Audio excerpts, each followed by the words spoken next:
పెంచిన విద్యుత్ ఛార్జీలు కరెంటు కోతలకు నిరసనగా వైఎస్సార్ కాంగ్రెస్ పార్టీ రాష్ట్ర వ్యాప్తంగా నిరసన కార్యక్రమాలు చేపట్టింది. ఇందులో భాగంగా కాకినాడలో ధర్నా జరుగుతోంది. కాకినాడ కలెక్టరేట్ ముందు వైఎస్సార్ కాంగ్రెస్ పార్టీ నేతలు, జిల్లా వ్యాప్తంగా ఉన్నటువంటి వివిధ విభాగాల నేతలు కూడా, ప్రజలు కూడా స్వచ్ఛందంగా ఈ యొక్క ధర్నాలో పాల్గొంటున్నారు. అయితే ఈ నేపథ్యంలో మనం చూసుకున్నట్లయితే ఒక్కసారి ఈ ధర్నా నేపథ్యంలో ప్రత్యర్థులు పోలీసులు కాకినాడ కలెక్టరేట్ ముందు మోహరించడం జరిగింది. మనం చూస్తున్నాము స్పెషల్ పార్టీ పోలీసులతో పాటుగా సివిల్ పార్టీ పోలీసులు దాదాపు 200 మంది కాకినాడ కలెక్టరేట్ ముందు ముందస్తుగా బందోబస్తు చేయడం జరిగింది. ఈ నేపథ్యంలో మరికొద్దిసేపట్లో ఇక్కడ ధర్నా ప్రారంభమయ్యే అవకాశం ఉంది. ఈ ధర్నాకు ముఖ్యంగా చూసినట్లయితే వైఎస్ఆర్ సిజిసి సభ్యులు పిల్లి సుభాష్ చంద్రబోస్, జ్యోతుల నెహ్రూ, జక్కంపూడి విజయలక్ష్మి, గంపల వెంకటరామన్తో పాటుగా జిల్లా కన్వీనర్ కుడుగూడి చిట్టబ్బాయి, అదేవిధంగా వివిధ రాజమండ్రి కన్వీనర్ బొమ్మన్ రాజ్ కుమార్ తో పాటుగా వివిధ సంఘాలకు సంబంధించి, పార్టీల సంఘాలకు సంబంధించి కన్వీనర్లు కూడా పార్టీ కార్యకర్తలు పెద్ద ఎత్తున పాల్గొన్నారు.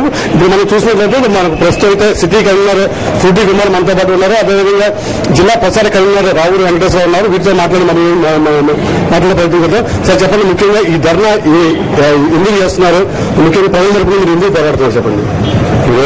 ఈరోజు మా రాష్ట్ర వైఎస్ఆర్ కాంగ్రెస్ పార్టీ రాష్ట్రం అంతా కూడా కలెక్టరేట్ల మీద ధర్నా చేయాలని పిలిపించింది. ఆ పిలుపు మేరకు ముఖ్యంగా ఏంటంటే కరెంటును పూర్తిగా తీసేసి విధంగా రాష్ట్ర ప్రభుత్వం వెళ్తున్న దిశగా, అలాగే కరెంటు ఛార్జీలను కూడా పెంచేసి చాలా సామాన్యులందరికీ కూడా మహిళల బరువును వాళ్ళు ఎత్తులు పెట్టే విధంగా ఇక రాష్ట్ర ప్రభుత్వం ప్రవర్తిస్తుంది. ఎందుకంటే ఇప్పుడు చూస్తే మార్చిలో ఎగ్జామ్స్ అయ్యి ఉన్నాయి, చాలా మంది పిల్లలకి పూర్తిగా కరెంటు కోత ఉంటుంది. అలాగే సర్ఛార్జీలు పెంచేసామని చెప్పేసి ఒక బల్బు ఫ్యాన్ వెలిగినా సరే 500 సంఖ్యలు తిరిగి పరిస్థితి ఏర్పడుతుంది. మేము ఇదంతా కూడా ప్రజల తరపున మేము వైఎస్ఆర్ కాంగ్రెస్ పార్టీ ఈ రోజు మేము ధర్నా పిలిపించి కలెక్టరేట్ మీద నిరసన తెలియజేస్తున్నాం.